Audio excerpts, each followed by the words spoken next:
Querido docente, compañeros todos y espectadores de YouTube. El día de hoy el grupo 6 tiene el agrado de presentarles su tema de la tercera unidad, que viene a ser la teoría de Jeremy Waldron. Comenzando preguntándonos sobre quién es Jeremy Waldron. Jeremy Waldron es un destacado filósofo del derecho académico neozelandés y fue conocido por sus contribuciones significativas en el campo del derecho. Waldron obtuvo su licenciatura en Derecho y una licenciatura en Artes de la Universidad de Otago en Nueva Zelanda, para posteriormente completar su doctorado siendo doctor en la filosofía en la Universidad de Oxford, donde fue supervisado por Ronald Dworkin, quien fue su mentor. Entre sus obras más destacadas encontramos la primera, que viene a ser Law and Disagreement, de desacuerdo, que fue publicada en el año 1999. En este libro, Waldron aborda sobre la naturaleza del desacuerdo en las sociedades democráticas, ya que argumenta que el desacuerdo razonable es una característica esencial de la democracia porque las personas tienen diferentes opiniones, valores e intereses.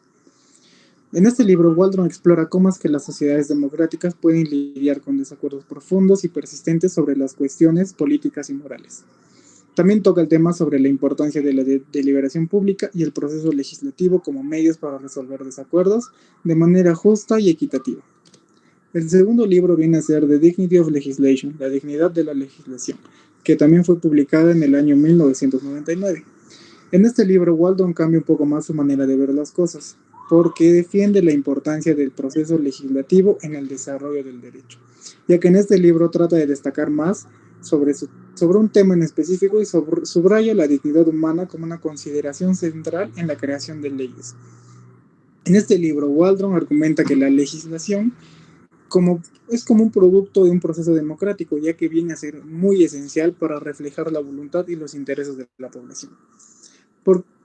También toca el tema de que el proceso legislativo es visto como una expresión de la dignidad humana, ya que esto conlleva involucrar a los ciudadanos de la creación y en las normas que rigen sus vidas cotidianas.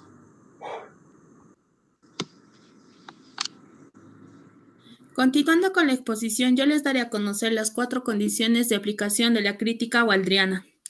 El primer requisito implica la existencia de órganos legislativos de representación que funcionan como escenarios de deliberación.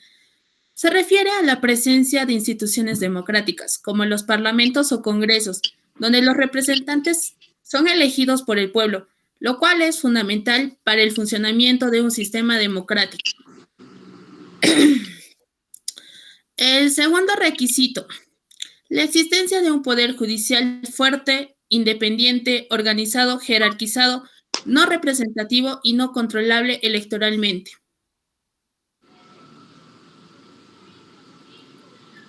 ¿Qué es lo que quiere decir con fuerte e independiente? Esto implica que el Poder Judicial tiene la autoridad y los recursos necesarios para desempeñar su función de manera efectiva, sin interferencia indebida de otros poderes del Estado, como el Ejecutivo o el Legislativo. La independencia judicial es fundamental para garantizar que los jueces puedan tomar decisiones imparciales. Con respecto a organizado y jerarquizado, esto básicamente significa que el Poder Judicial está estructurado de manera clara y coherente, con tribunales que operan en diferentes niveles.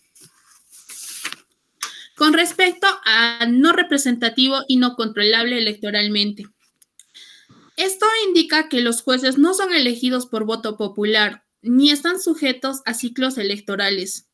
En lugar de eso, su nombramiento suele basarse en criterios de mérito y profesionalismo. Esta característica busca proteger la independencia judicial al evitar que los jueces estén sujetos a presiones políticas derivadas de las elecciones.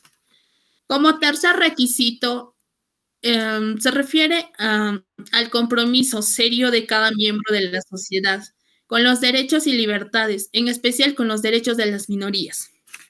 ¿A qué se refiere con compromiso con los derechos y libertades? Significa que los ciudadanos valoran y respetan los derechos humanos. Este compromiso implica reconocer que cada individuo tiene derechos inherentes que deben protegerse y respetarse en todo momento. Con respecto al enfoque en los derechos de las minorías, Destaca la importancia de proteger los derechos de aquellos grupos de la sociedad que puedan ser marginados o vulnerables debido a su condición humana. Con respecto al cuarto requisito y último, esto hace referencia del núcleo de su argumento. Es que el consenso sobre la importancia de los deberes en la sociedad no excluye la existencia de fuertes desacuerdos sobre varios aspectos.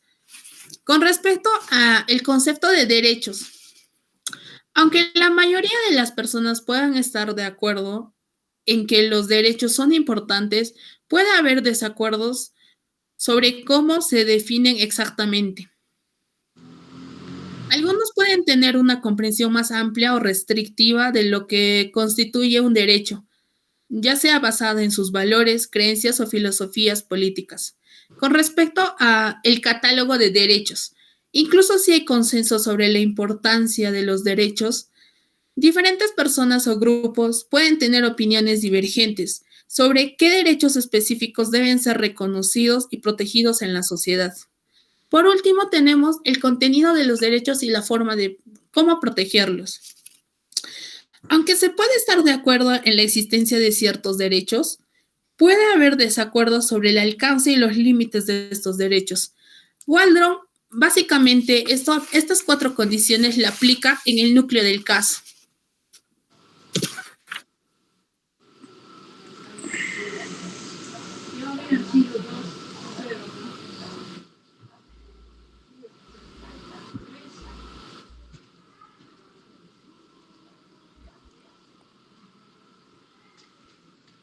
Sauri, te toca. Tienes el micro apagado. Bueno, yo les voy a hablar sobre las características. Para entender esta teoría tenemos que ver 3 puntos que Waldron nos da. 1, el control constitucional de las leyes no son uno solo así tengan la misma nomenclatura, pues es muy diverso. 2, la fortaleza del órgano legisferante depende mucho de la fuerza de donde sale una ley.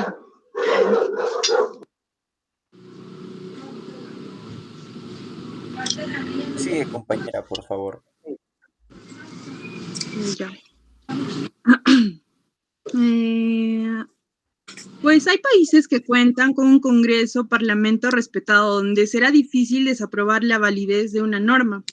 En el tercer punto tendríamos los órganos jurisdiccionales de control. Es cuando los países no cuentan con un tribunal constitucional, pues es porque su Corte Suprema es sólida y no se imaginan otros órganos jurisdiccionales.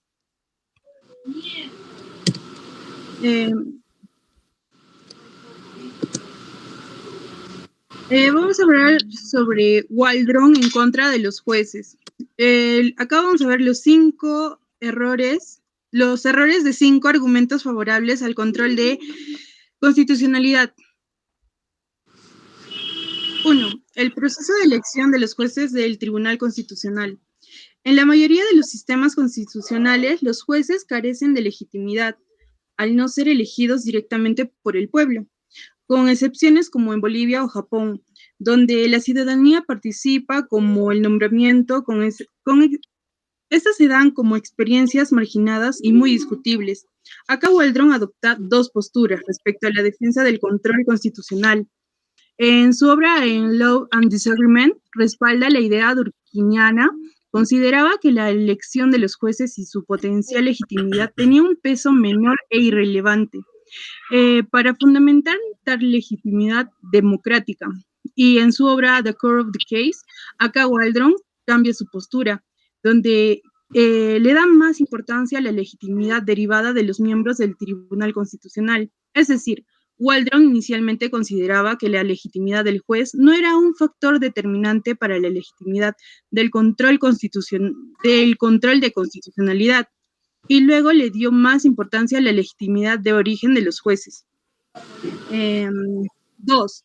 La mayor legitimidad democrática del texto constitucional en relación con las leyes ordinarias.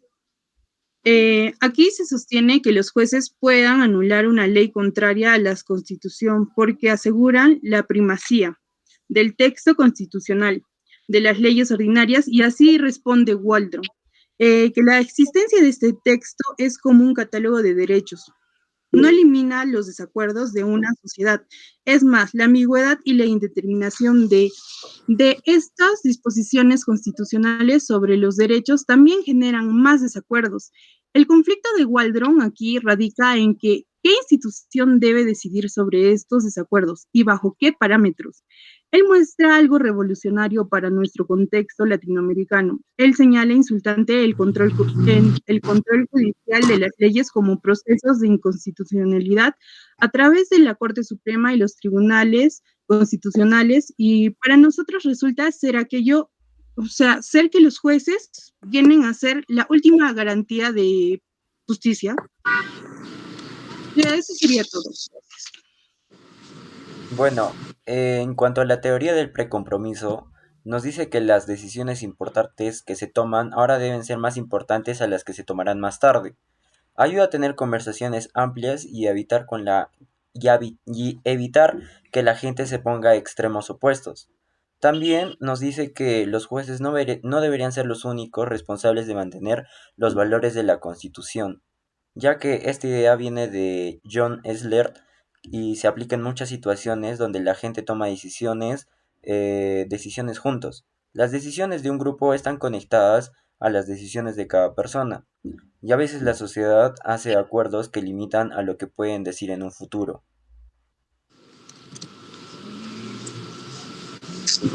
En cuanto a los elementos participativos del proceso de control de la constitucionalidad, podemos decir que este texto que dice que los jueces revisan las leyes están ayudando a que la gente participe en decisiones importantes en la sociedad. Pero alguien dice que no es lo mismo con otras formas de participación, como votar o manifestarse.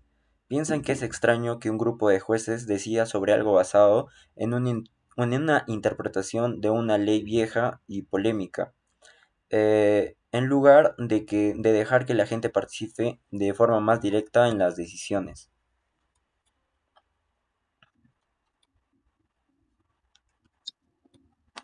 Siguiendo con la exposición, la reforma constitucional como respuesta al control de la constitucionalidad de las leyes, la idea se centra en que si un tribunal anula una ley por considerarla incompatible con los valores constitucionales, el legislador puede responder modificando esos valores para alinearlos con sus objetivos. El Parlamento tendrá la última palabra y los jueces garantizarán la nueva política legislativa.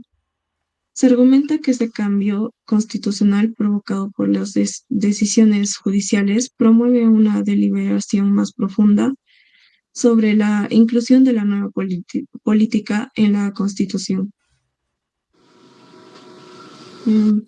Soporta el derecho constitucional. Jeremy Waldron ha ofrecido una perspectiva única y provocadora al derecho constitucional, cuestionando algunas de las convenciones establecidas sobre la revisión judicial y la protección de los derechos. Su enfoque en la democracia, la participación ciudadana y el Estado del Derecho proporciona una visión integrada y dinámica del derecho constitucional en las sociedades contemporáneas.